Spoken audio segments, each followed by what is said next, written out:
지방선거의 꽃이라고 불리는 서울시장 선거의 열기가 뜨겁습니다.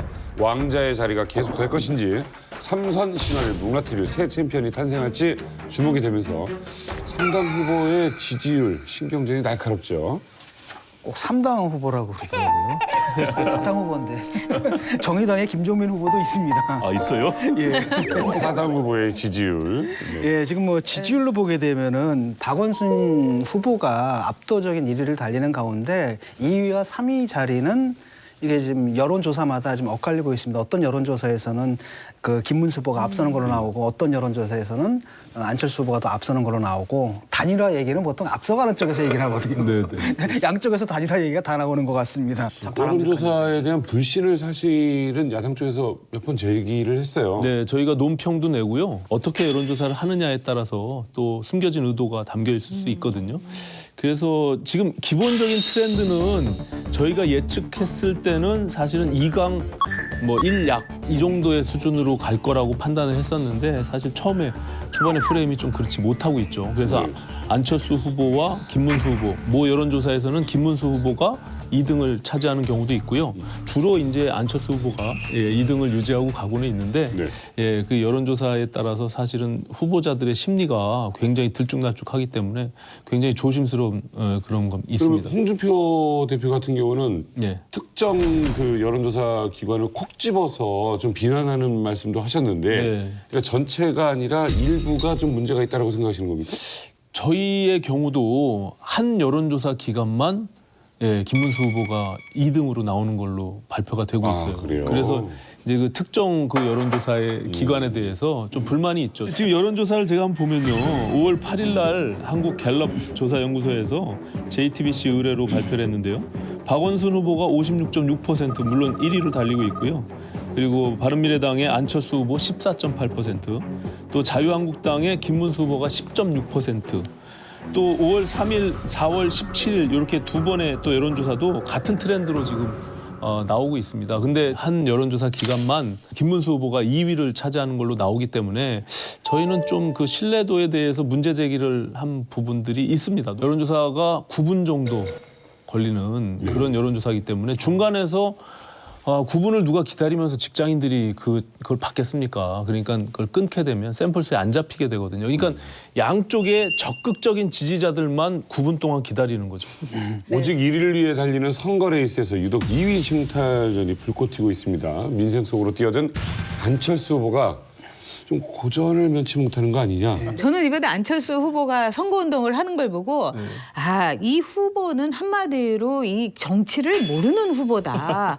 출근 시간 그 인사하는데 그렇게 늦게 나타난 거라든가 환경선거, 에코선거를 한다고 해갖고 저는 자전거를 타고 본인이 이렇게 다니면서 하는 줄 알았더니 그 당직자가 자전거를 몰고 자기는 뒤에서 이렇게 인력거에 그 올라탄 사람처럼 막 선거운동을 하고 저 그 사진을 보고 굉장히 놀랐어요. 그렇게 보일 수는 있는데 그게 이제 전부는 다가 아니고 그날 저희가 돈 안 드는 선거를 하기 위한 행사를 했습니다. 그래서 각 업체에서 판매하는 전기 자전거들을 가져온 거예요. 근데 거기 한번 올라타서 그 장면을 이제 사진 찍어서 나갔기 때문에 그런 오해가 있으신데요. 저희가 지금 사실 미세먼지에 대한 문제가 굉장히 심각하지 않습니까? 네. 그래서 서울시의 어떤 미세먼지 정책과 우리가 부합하는 선거운동을 하자라고 해서 전기 자전거를 이용해서 하기로 결정을 했습니다. 그날 또 출근 시간에 좀 늦게 도착한 거는 그만큼 출퇴근 시간에 우리의 그 러시아워에 대한 그 교통 체증이 엄청나게 심각한 거죠. 사실은 지하철을 타고 왔으면 좋았을 것을 차량을 타고 이동하다가 한 20분 정도 지각을 하는 경우가 있었는데요. 그걸 지금 문제 제기하고 계신 겁니다. 죄송합니다. 문제 제기를 안 할 수가 없는 게 네. 안철수 후보는 표를 달라는 사람이에요. 표를 예. 주는 사람이 아니야. 그러면은 적어도 일찍 와서 기다려야 되는 거예요. 그게 기본적인 자세고 그 다음에 이제 정치에 대한 그 센스라든가 최소한의 감만 있으면은 네.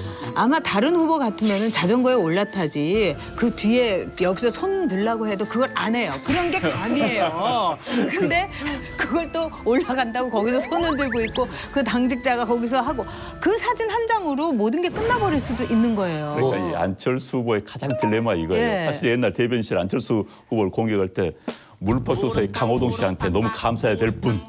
미디어 정치가 미디어가 만들어낸 스타 이런 식으로 이제 비난했었는데 미디어가 만드는 스타라는 이미지가 굉장히 순수한 이미지입니다. 근데 그 순수한 이미지만 보니까는 좀 능력이 없는 현실 정치감이 떨어지는. 그래서 지난번 이제 TV 토론에서 많이 보여줘 버렸잖아요. 무슨 뭐 초딩 뭐 안철수 이런 비난 받을 정도까지 돼버린 거예요. 그렇다면 이제 굉장히 경륜 있는 모습을 보여줘야 되는데 경륜 있는 모습을 자꾸 보여주다 보면 또 신선한 안철수가 아닌 겁니다. 이게 딜레마인 거예요. 그러니까 그런 사진 하나도 마찬가지일 겁니다. 아마 일반인 정치인이 그랬다면 쇼하는데 그래 정치인은 쇼하는 거 뭐 이해해? 이렇게 될 텐데 안철수 씨가 그렇게 하니까 쟤 왜 저래? 저렇게 됐어?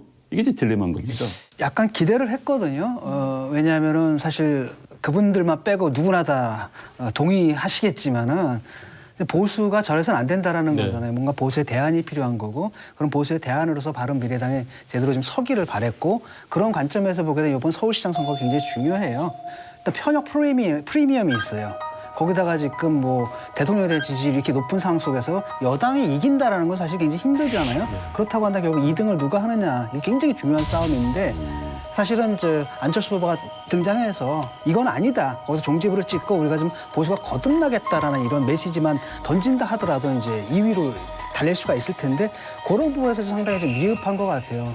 그 이번에 이제 서울시장 선거에다가 바른미래당은 모든 걸 걸었고 그런 점에서 이제 안철수 후보도 정말 자기가 이제 내 한 몸 바치겠다는 그런 희생과 어떤 헌신을 하는 측면에서 저는 선거에 나간 점은 높이 사고 싶어요. 문제는 뭐냐?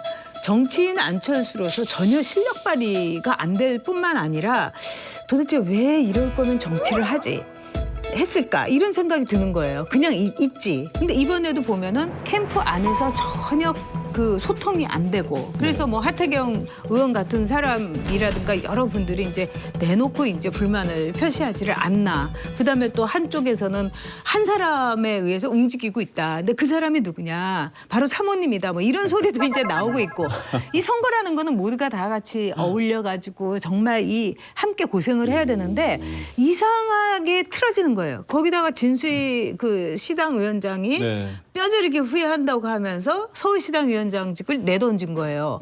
그다음에 공천을 가지고 계속해서 개파 싸움을 하고 이러면은 이게 망하는 모드지 이게 흥하는 모드가 아니지 않습니까? 네, 맞습니다. 솔직히 좀 말씀해 보세요. 정말 네. 정말 뼈아픈 지적인데요. 아, 정말 이게 당이 사실 지방선거를 앞두고 이렇게 두 개 정당이 통합하다 보니까요. 공천 문제에 있어서 사실 잡음이 없을 수가 없습니다. 저희는 또 당이 완전히 달랐던 당이 이제 합쳐졌기 때문에 그것을 뭐 저희가 완전히 없다라고 말할 수는 없고요. 그런 과정에서 어쨌든 유승민과 안철수 두 사람이 통합의 상징이었기 때문에 이 두 사람이 공천으로 인해서 파열음을 내고 있다. 이렇게 자꾸 언론들이 이제 내기 때문에 더 어려운 점이 있고요. 당이 이제 지방선거 후에 굉장히 큰 또 위기에 처할 수가 있기 때문에. 안철수 후보의 딜레마가 뭐냐면은 이제 첫 번째는 야당 후보는 바람을 일으켜야 되는데 현재 바람을 일으킬 수 있는 여건이 전혀 아니에요. 남북관계 때문에. 지방선거에 대한 이슈가 완전히 묻혀버렸습니다. 솔직히 이번 지방선거 투표율 제가 50% 미만 나올 겁니다. 투표를 높일 수가 없는 상황이 돼버린 거예요. 그럼 야당 후보한테 절대 불리한 겁니다. 그래서 안철수 후보는 바람을 일으켜야 되는데 그럼 이 상황에서라도 바람을 일으킬 수 있는 유일한 방법은 박원순 시장과 대립각을 해야 되는 거예요. 그럼 대립각을 일으키는 것은 그렇다면 이제 사람들이 안철수가 왜 저럴까? 이게 딜레마에 빠지는 거예요. 과거 언론은 보십시오. 언론이라는 것은 안철수 후보가 박원순 후보를 막 속된 말로 물어뜯으면 기사 씁니다. 정책 쓰면 기사 안 씁니다. 이게 이제 우리 한국 언론의 딜레마예요. 안철수 후보의 딜레마 거기에 있는 겁니다. 저희가 정책을 여러 차례 발표했는데요. 기사 안 나더라고요. 그러니까 사실 안철수라는 인물이 정치의 대안으로 등장한 거거든요. 한국 정치 이거 그래서 막 앵그리버드 던지고 막 이랬단 말이죠. 그런데 정치권에 들어온 이상은 이제 정치의 대안이 아니라 대안의 정치가 되어야 돼요. 그래서 한때는 그런 기대를 우리 모았죠. 그래서 새 정치라는 이름으로 쉽게 말하면 한국 정치의 대안이 될 것처럼 우리가 기대를 했는데 그 기대는 좀 깨진 것 같고요. 마지막 두 번째 기회가 온 거예요. 이제는 한국 정치의 대안은 아니다 하더라도 최소한 보수 정치의 대안은 될 수 있지 않을까. 그래서 저는 뭐 굉장히 많은 비판도 받고 그러는데 아직까지는 좀 뭐랄까 이런 실험들을 좀 옆에서 좀 지켜봐 줘야 되지 않나. 좀 따뜻하게. 굉장히 어려운 상황이잖아요.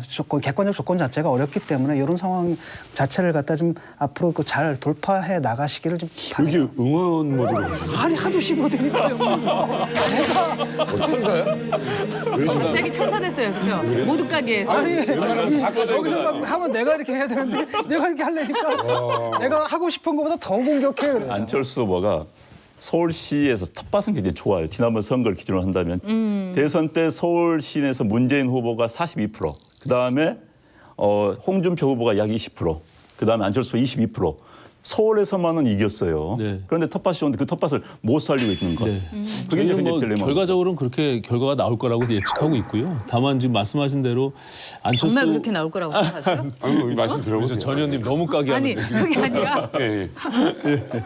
왜냐하면 지난 대선에서도 지지도가 1위를 차지한 적이 있었지 않습니까? 그때도 사실 좀 타이밍을 놓친 부분들이 없잖아 있지만 국민 속으로 뚜벅이 유세로 들어갔거든요. 사실은 그런 부분들을 국민들은 사실 갈망하고 있는 부분들이 있어요. 그러다 보니까 이게 너무 좀 우유부단하고 나약해 보이는 이런 좀 미숙한 부분들에 대한 또 지적이 있거든요. 그러면서 7년 동안 이 정치를 해오면서 본인들이 또 실패도 하고 또 이렇게 내공을 키워온 부분들이 있기 때문에 결단과 또 자기 소신, 밀고 가는 어떤 의지 이런 것들도 분명히 많이 축적이 돼 있는 것 같아요. 제가 옆에서 보니까. 그래서 그런 밸런스들을 어떻게 맞춰서 시민들의 욕구에 부합할 수 있는지 요것들을 잘 조율해서 한번 해볼 테니까 좀 잠깐만 지켜봐 주시고. 예. 저는 정말 우리 진 교수와 마찬가지로 정말 그 안철수 후보가 뭔가 돌풍을 일으키기를 바랬어요. 그래서 거기에서 안철수 후보가 입지를 갖기를 바랬는데 정치라는 거는 폭풍우를 몰고 다녀야 돼요. 터네이도를 몰고 다녀야지 그냥 착하게 뚜벅뚜벅 걸어가지고는 아무도 돌아보질 않아요. 이번 선거는 어서박이라고 하잖아요. 어차피 서울시장은 박원순이다. 근데 이 와중에서 그래도 안철수가 그 과거도 있고 이렇다면 아주 화려하고 그다음에 아주 용맹한 개인기를 발휘할 뻔했어요. 그런 여지도 있었고. 근데 지금 그냥 이렇게 쳐다보면서 가끔 가다가 툭툭 내던지고 그러는데 얼마든지 가능성이 있거든요. 뭐 쉽지는 않겠지만 저는 서울 시민들이 안철수 후보가 가졌던 신선함 그리고 서울 시민들이 여전히 양극단의 염증을 느끼고 있는 이 정치 현실 이것들에 대해서 좀 새로운 것들을 보고자 하는 욕구들이 있다고 보고요.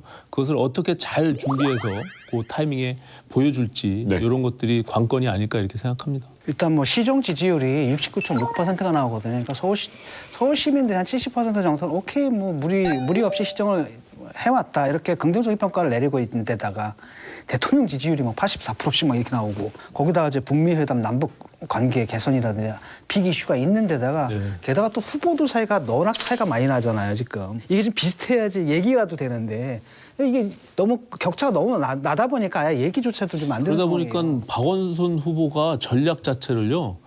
아주 그냥 조용히 있는 듯 없는 듯. 아무것도 안 한 게 그래서, 같이. 아무것도 안 한 게 내 자랑인 듯. 그리고 저 대통령의 지지도에 기대서 좀 얄미워요. 자, 서울시장 선거가 또 하나의 반전 드라마를 틀지 궁금해지는 게 이 뜻밖의 후보 단일화가 과연 이루어질 것인가? 이거 김문수 후보가 먼저 운을 띄었죠. 예, 원래 그런 말이 없다가 이제 최근에 뭐 한두 개 여론조사에서 자신이 이제 2위 하는 것으로 나오자 그래서 운을 뗐습니다. 하면서 조건을 달았어요. 자유민주주의에 대한 신념, 그다음 시장 경제에 대한 신념, 이 이념적인 동일성만 확인된다면 단일화를 할 수도 있다. 근데 그 밑에 이제 함의는 바로 뭐냐면 네가 양보해라 이런 얘기겠죠. 반면에 이제 안철수 후보 쪽에서도 어차피 박원순 꺾는 게 목적 아니냐. 그렇다고 한다면 뭐 열어두겠다 가능성을. 그것이 이제 의미하는 바는 뭐냐면 그쪽에서 양보를 해라. 왜냐? 당신 스탠스 가지고는 중도를 흡수하지 못한다. 뭐 이러다 보니까 양쪽에서 지금 단일화 얘기가 나오는데 쉽지 않을 겁니다. 왜냐하면 각자다. 나로 단일화라. 이런 얘기를 하는 거거든요. 사실. 그렇지는 그러니까 않대요. 서로 양보하고 싶어하는 각일 수도 있다는 거예요. 워낙에 넘사벽이니까 이런 상황에서 양측의 필요성이 만났다. 이런 데서는 의미를 찾을 수가 있죠. 그러니까 단일화를 해도 쉽지가 않은데 어찌됐든 단일화 위에는 박원순 후보를 이길 수 있는 방법이 없는 거예요. 기본적으로. 또 하나 이제 단일화를 이해하게 될 수 있는 게 그래서 2등과 3등인데 2등과 3등 차이가 워낙 많이 난다면 3등이 단일 응하지 않습니다. 그대로 끝까지 완주하겠다고 하는데 지금 거의 비슷하기 때문에 오케이 내 여론조사 넣으면 나도 이길 수 있다. 나도 이길 수 있다는 생각이니까 단일화의 기본적 여건은 형성이 될 수 있다고 보는 거죠. 예. 단일화의 기본 전제 조건은요. 사실은 1등이 있고 2, 3등이 이제 단일화하는 거 아닙니까? 그러면 이 2, 3등이 단일화해서 실질적인 1대1 구도를 만들어 나가는 것이 기본 전략이었습니다. 네네. 근데 지금 그렇지 않은 상태의 여론 지지도 속에서 사실 이게 단일화를 이뤄나가는 게 맞느냐. 굳이 단일화를 할 이유가 뭐가 있느냐라는 논의가 내부에서도 있죠. 그럼 내부에서는 굳이 1등은 안 해도 좋다. 김문수 후보만 꺾이면 된다. 차이 나는 2등만 하면 된다. 이런 생각도 아니 가지고 있나요? 꼭 그것을 전제로 한 건 아니고요. 국민의당이 가졌던 시민들의 그 중간층에 대한 마음들을 다시금 우리 안철수 후보가 찾아가는 것이 더 오히려 나은 전략이 아니냐.